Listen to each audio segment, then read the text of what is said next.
kasih kesempatannya. Dari paparan yang sudah diberikan, alhamdulillah saya menyimak ya. Mungkin masukan saja, memang seharusnya tadi ngobrol sedikit dengan Haji. Jadi memang kasus per kasus itu seharusnya dibuatkan alur atau SOP. Jadi bagaimana nanti teknisnya permasalahan-permasalahan yang ada, baik permasalahan misalnya dari identifikasi dari 61 kasus ekstrakor ini tidak dari mulai tadi BPJS-nya, dari mulai misalnya tadi pendidikannya atau yang lain-lainnya itu diidentifikasi. Nah itu kita membuat SOP di mana memang masing-masing peran itu berjalan dengan baik, di mana sistem alurnya itu jelas. Misalnya tadi di grup ini ada kasus ini tentang TKTP, mungkin tadi saya dengar dari Pak narasumber itu langsung telepon aja distrik dapil ya, tolong uruskan. Sebetulnya memang perlu ada koordinasi mungkin dari tingkat desa, kecamatan.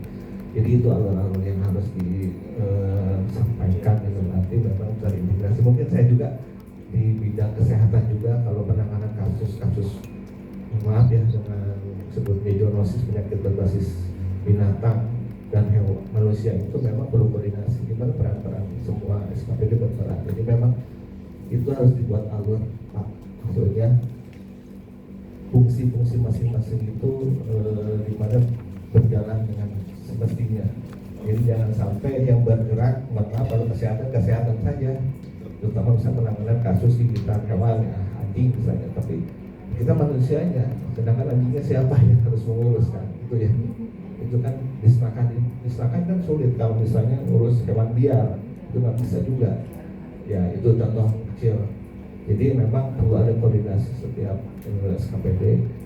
Jadi memang SOP yang paling penting ditetapkan dulu dan alurnya dan disepakati.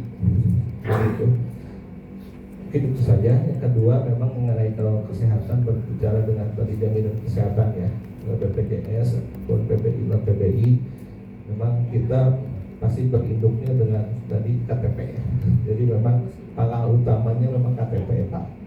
Sebetulnya dengan KTP yang jelas yang sudah ditetapkan itu sebetulnya tidak mempersulit kita ya, di mana masing-masing SKPD pasti bisa menjalankannya dengan baik. Contoh misalnya tadi kasus yang mohon maaf ya, karena ekstrakor ini kan bergerak kesana kemari ya, posisi dia domisili.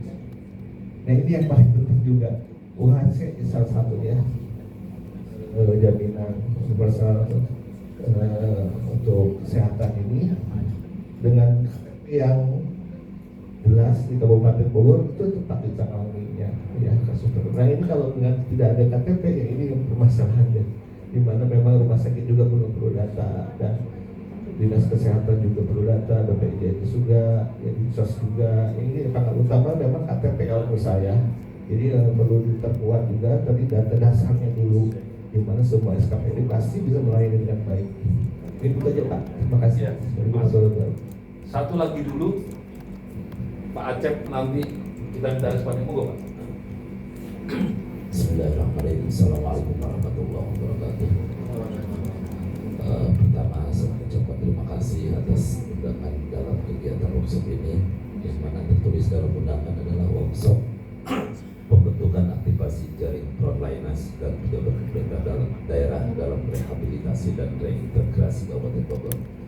Dan ini sangat menarik ya. Saya kembali dulu ke awal Pak ya. Sebelum